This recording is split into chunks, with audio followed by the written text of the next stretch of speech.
Bonjour à tous, Gilles, agriculteur du Loiret. Bon bah aujourd'hui je suis avec mon fils Luc. Pourquoi? Parce que Luc, depuis les dernières vacances, est en train de faire un projet pour l'exploitation. Exactement.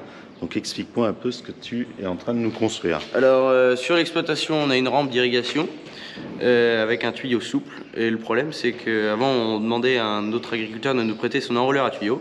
Et cette année, il est occupé. Donc du coup, on en a fabriqué un. Donc du coup, c'est un enrouleur avec du coup un axe au milieu qui est tenu pour que ça puisse tourner. Voilà. Donc en fait c'est une grande... un touré qu'on a récupéré, c'est un agriculteur, d'ailleurs je remercie Jean-Pierre de nous l'avoir donné. C'est l'agriculteur qui nous prêtait l'enrouleur depuis quelques temps et il avait ça en stock, donc c'est Luc qui a tout fait, hein. Donc là tu t'as mis une barre de type barre d'attelage, donc catégorie 2, on a remis des coupelles dessus pour pouvoir souder sur qui est de jeu. Voilà. Donc là pour l'instant il est juste pointé, c'est pas encore soudé parce qu'on est en train de faire les derniers ajustages. Après on a trouvé des vieux sur un vieux, c'est quoi, c'était une herse plate. Ouais, c'était une petite herse, donc des rotules. Des rotules, on a trouvé aussi l'attelage ici, hop, sur laquelle on a mis une barre, sauf que c'était une catégorie assez bizarre, vachement longue, donc du coup on a ressoudé une barre qu'on a bricolé. De toute façon, on n'a pas besoin que ça soit très résistant. On va voir si ça tient. Moi, ça, j'ai un petit doute. On verra. Mais de toute façon, c'est pour une demi-heure par an.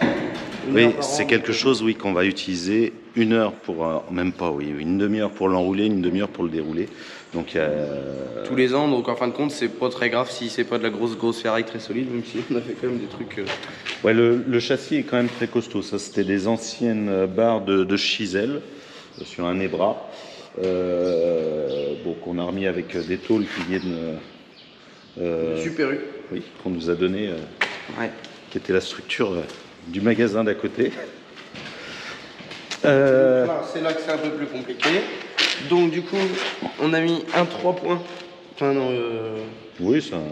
Un axe de 3 points petit pour qu'on puisse régler du coup en hauteur cet axe-là avec un moteur hydraulique qui est directement branché sur le tracteur et une roue. La roue qui fait contact du coup en le réglant avec la bobine et on peut l'enrouler. Et qui permet d'enrouler. Voilà.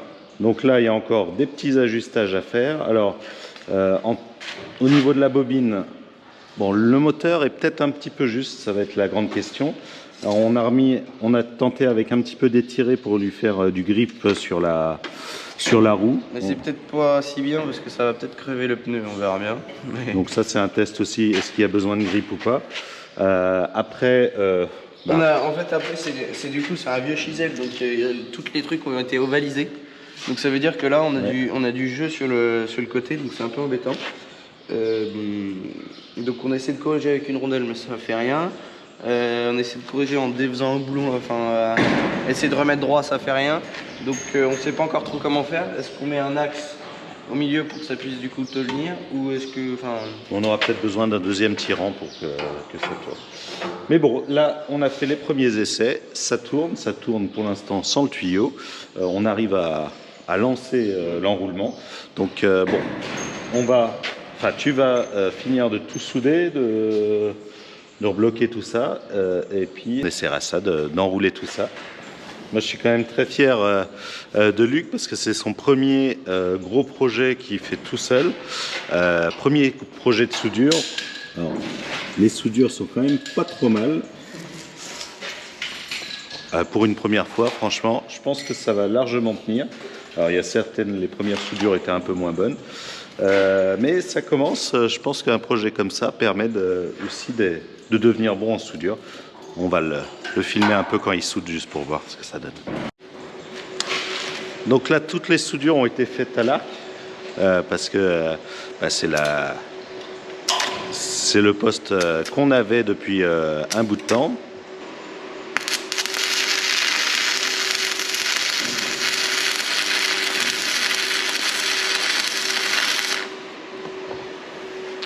Donc c'était le premier objectif d'apprendre aussi à lui à bien souder à l'arc.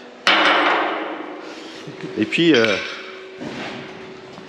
pour la suite, j'ai racheté un petit poste d'occasion. Et donc on va passer au mag, au soudure au mag. Donc ça devrait être bon. Alors justement, comme je l'ai reçu il y a quelques jours, moi j'ai commencé aussi. Et j'ai commencé à faire la table de soudure. Bon, mes soudures sont pas encore très propres. J'ai à progresser sur la partie mag. Il faut apprendre. Alors je crois que les dernières sont de l'autre côté. Ouais, là ça commence à être un peu plus propre. Mais bon, il y a encore à progresser un petit peu. Bon, là en même temps, on est en train de faire une petite plaque pour l'établi. Et Luc est en train de faire ses premières soudures au MIG. Et franchement, c'est pas trop mal, un peu épais. Mais...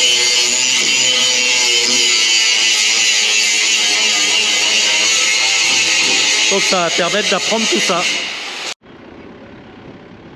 Bon, on n'a pas pu s'empêcher d'aller essayer, même si c'est vraiment gras. Mais ça a l'air de fonctionner pour l'instant.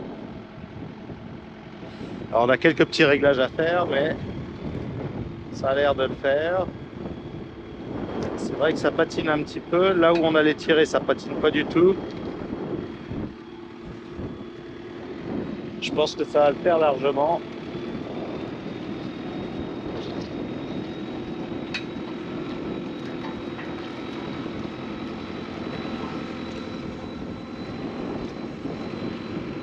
Ça fonctionne plutôt bien.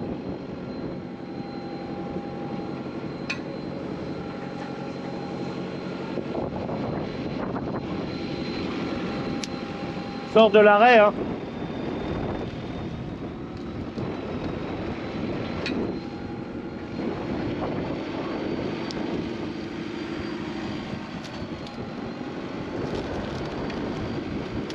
Bon bah j'ai l'impression que le premier projet de Luc au niveau de la ferme est plus que réussi.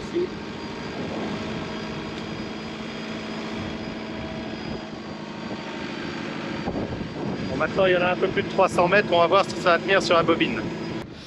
Bon, et ben on a deux petits soucis. Le premier, c'est que notre touré ne permet pas d'enrouler tout le tuyau. Plus grand chose, mais il nous en manque quand même. Et l'autre problème, c'était le moteur. Il était trop juste.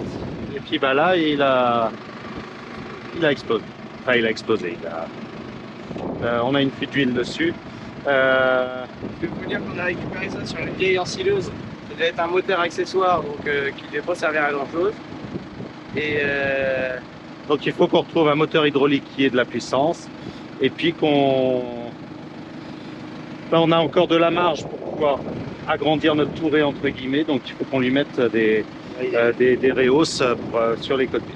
Bon on est bon pour tout dérouler et puis à corriger et puis mais le principe est bon, on y est presque. Le principe est bon, il manque pas grand chose. Si vous avez un moteur hydraulique qui traîne, dites-le moi, ça nous fera gagner du temps. Alors du coup on est parti du champ en tirant le tuyau. Je l'ai accroché juste en fin de compte sur le tuyau sur le bout qui part. Je l'ai accroché là directement aux 3 points. Et comme ça on a pu le tirer. On l'a sorti du champ. Parce que du coup il nous reste un bon 50 mètres à enlever. On l'a sorti du champ et là on va l'étaler à côté du chemin.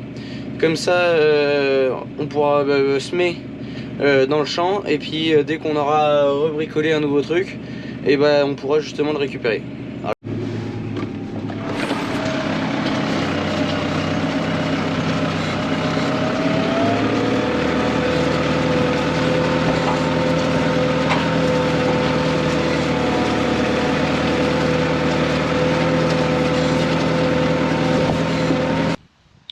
Voilà, la charrue au bout, donc on peut voir que le tuyau il a un peu frotté, mais à part ça, c'est pas bien grave. C'est les cailloux qui sonnent. On a toujours nos bons vieux silex. Je vais aller chercher le petit quad et puis après, on aura fini pour ce bricolage là. Maintenant, il va trouver comment faire pour améliorer notre enrouleur. Voilà. Bon à une prochaine pour une nouvelle vidéo. Et puis portez-vous bien d'ici là. Ciao.